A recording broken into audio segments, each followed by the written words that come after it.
국내 5대 암호화폐 거래소가 공동 협의체를 출범했습니다. 이에 따라 올 하반기에 상장과 관련된 공통 심사 기준을 적용할 예정입니다. 국내에서 거래되는 암호화폐는 총 1257개, 623종인 것으로 파악됐습니다.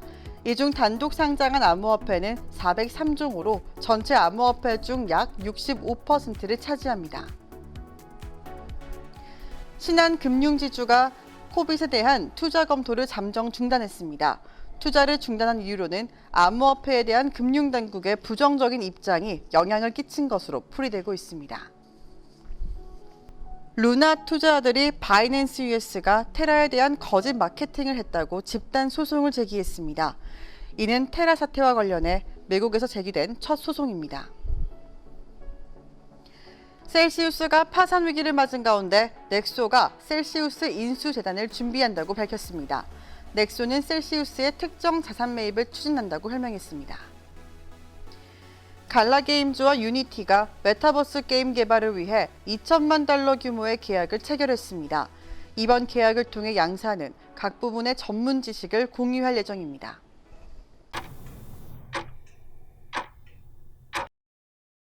코인을 왜 그냥 사? 정보 보고 사야지. 이거 끝까지 봐. 딱 10분이면 돼. 코인 뉴스 하면 어디? 블록체인 투데이에서 코인 정보를 찾다. 안녕하세요. 6월 15일 수요일의 블록체인 투데이입니다. 금융감독원이 암호화폐 불공정 거래 법률 검토가 필요하다고 주장했습니다. 이복현 금융감독원장은 암호화폐 관련한 불공정 행위 의혹 사건들에 대해 법률 검토가 필요하다고 말했는데요. 금융당국은 암호화폐와 관련해 아직까진 시장 자율에 맡기자는 입장이지만 향후 어떤 변화가 있을지 주목되고 있습니다. 그럼 오늘 블록체인 업계 주요 소식입니다. 국내 5대 암호화폐 거래소가 루나 사태 재발을 막기 위해 공동 협의체를 출범했습니다.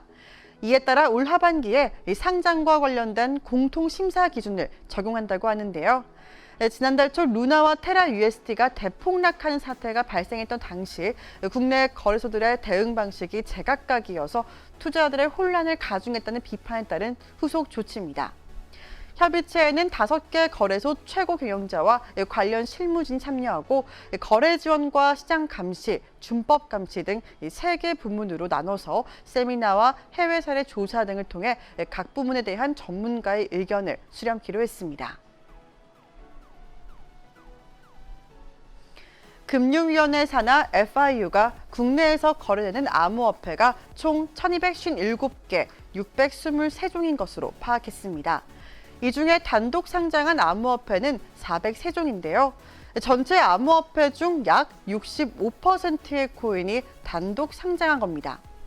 단독 상장 암호화폐의 절반은 최고점 대비 가격 하락률이 70% 이상이었습니다. 이에 FIU는 일부 사업자는 단독 상장 암호화폐에 대한 높은 취급률을 보이는 만큼 이용자의 신중한 접근이 필요하다고 전했는데요.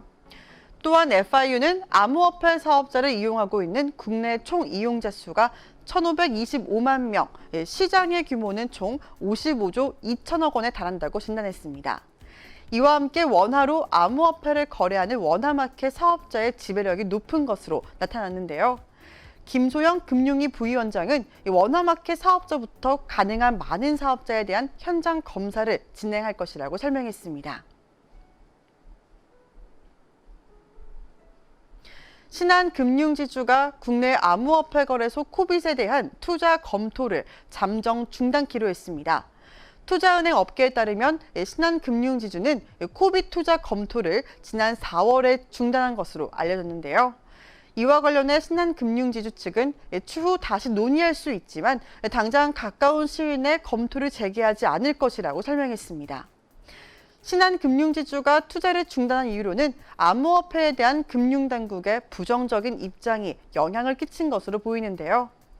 이와 관련해서 IB 업계 관계자는 금융당국에서 금융사의 거래소 지분 투자를 부정적으로 봤다면서 신한 외에도 투자 검토 사실 등이 공론화된 금융사에게 사실 여부를 확인한 것으로 안다고 전했습니다.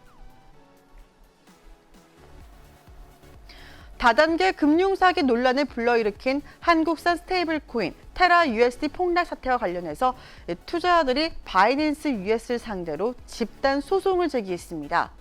바이낸스 US가 테라 관련해서 거짓 마케팅을 했다 주장인데요. 이는 이 테라 사태와 관련해 미국에서 제기된 첫 소송입니다.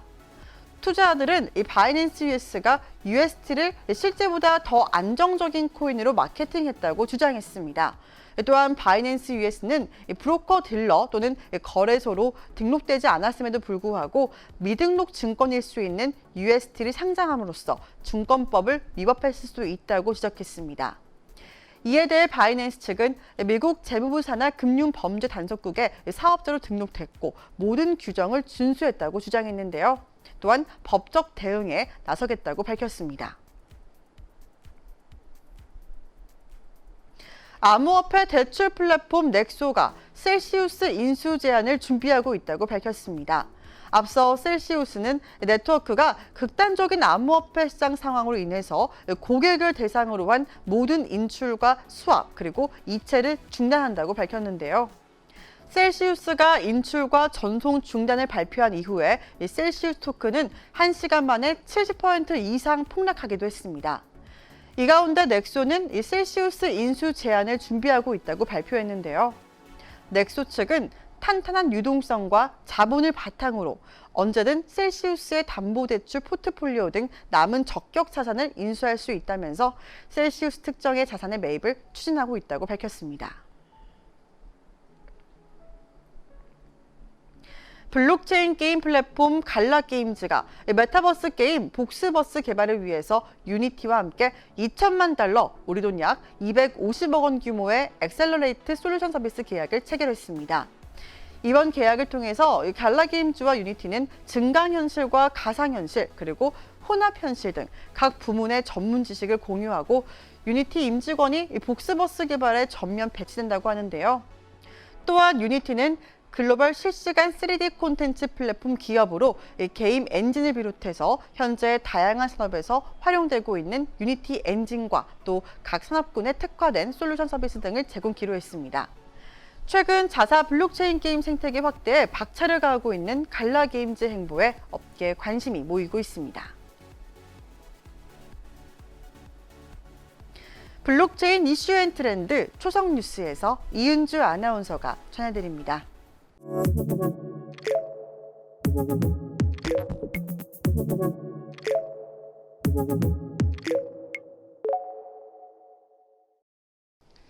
블록체인 업계 화제 뉴스를 초성으로 알아보는 초성 뉴스 시간입니다. 간밤에 우리 시장에 전해졌던 소식들 이모저모 살펴보도록 하겠습니다. 첫 번째 초성입니다. 키에티의 시옷입니다. 국내에서는 블록체인 게임으로 명성을 높이고 있는 곳이죠. 바로 컴투스인데요. 컴투스 그룹이 오는 8월까지 C2X 블록체인 플랫폼의 독자적인 메인넷을 구축하겠다고 밝혔습니다. 컴투스 그룹은 지난해 말 테라폼랩스와 양해각서를 맺고 테라 블록체인을 기반으로 C2X 플랫폼을 구축했는데요. 그러나 암호화폐 테라와 루나 대폭락 사태로 시장 불안감이 커지자 컴투스 그룹은 C2X 블록체인 생태계를 다른 메인넷으로 이전하거나 독자적인 메인넷을 구축해 외부 영향을 최소화하는 방안을 검토해왔습니다. 독자적인 메인넷이 구축되면은 거버넌스 토큰인 C2X는 네이티브 코인으로 격상되고요. 컴투스 그룹이 구축하는 메타버스 플랫폼인 컴투버스와 또 NFT 거래가 활성화되고 있는 C2X NFT 마켓플레이스 등 모든 C2X 블록체인 생태계에 적용되기 때문에 이 토큰의 활용 가치가 더 높아질 것으로 예상돼서 투자자들은 컴투스의 메인넷 구축 소식을 반기고 있는 분위기입니다. 다음 초성입니다.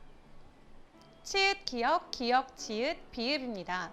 얼마 전 해당 법안이 발의가 되면서 미국에서는 꽤나 시끌벅적했었죠. 바로 채굴 금지법입니다. 에릭 애덤스 미국 뉴욕시장이 캐시 호컬 뉴욕 주지사에게 암호화폐 채굴 금지법 서명에 거부권을 행사할 것을 촉구했다는 보도가 나왔습니다. 에릭 애덤스 시장은 암호화폐 수십억 달러 자금이 투입돼 있으며 뉴욕은 최전선에 있다면서 뉴욕은 암호화폐와 웹3 등 혁신 분야에서 선두에 있어야 하며 채굴 금지로 경쟁력을 약화시켜서는 안 된다라고 말을 했는데요. 일반적으로 주지사는 의회를 통과하는 수백 개 법안 처리를 위해 연말까지 서명을 보류하는데요. 캐시 호컬 주지사는 아직 서명 여부에 대해 입장을 밝히지 않은 상태입니다. 앞서 뉴욕 상원이 POW 채굴 라이선스 발급을 2년간 금지하는 법안을 통과시킨 바 있었죠. 이 해당 법안이 앞으로 어떻게 풀려갈지 지켜봐야겠습니다. 마지막 초성입니다. 미음, 지읒, 키읔입니다. 비트코인 2만 달러 선을 간신히 유지하고 있는 가운데 은행 빚까지 내서 약 13만 개의 비트코인을 보유하고 있는 나스닥 상장사 마이크로 스트래티지가 1억 달러에 가까운 손실을 봤다는 분석이 제기되면서 이에 대한 우려도 나오고 있습니다. 바로 마진콜인데요. 마이크로 스트래티지는 지난 2년 동안 인플레이션 해지 등의 명목으로 회사 대차 대조표에서 현금 대신 비트코인 보유 비중을 공격적으로 늘렸고 또 비트코인을 사기 위해 은행 빚까지 내왔습니다. 지난 3월에는 실버게이트 은행에서 보유 비트코인을 담보로 2억 5천만 달러를 대출을 받았고요. 이 빚으로 비트코인을 더 구매하기도 했었죠. 하지만 비트코인 가격이 2만 2천 달러대로 폭락하면서 장부상의 비트코인 손실액은 10억 달러에 이르게 된 것으로 밝혀졌습니다. 비트코인 B2를 한 마이크로 스트래티지는 담보대출 중 거금을 은행에 추가로 납입해야 하는 마진콜 위험에도 직면해 있는데 이 업체는 지난달 실적 발표 컨퍼런스 콜에서 비트코인이 2만 1천 달러로 하락할 경우 마진콜에 직면하게 된다라고 공개한 바 있습니다. 하지만 그럼에도 마이클 세일러는 이러한 경기 침체에 따른 비트코인 가격 하락은 장기적인 관점에서는 영향을 미치지 않는다고 전하면서 여전히 비트코인을 향한 러브콜 사인을 보내고 있습니다. 마이크로 스트래티지, 이 난관을 잘 이겨낼 수 있을까요? 지금까지 초성뉴스 이은주였습니다. 암호화폐 가격의 추가 하락이 예상되고 있습니다.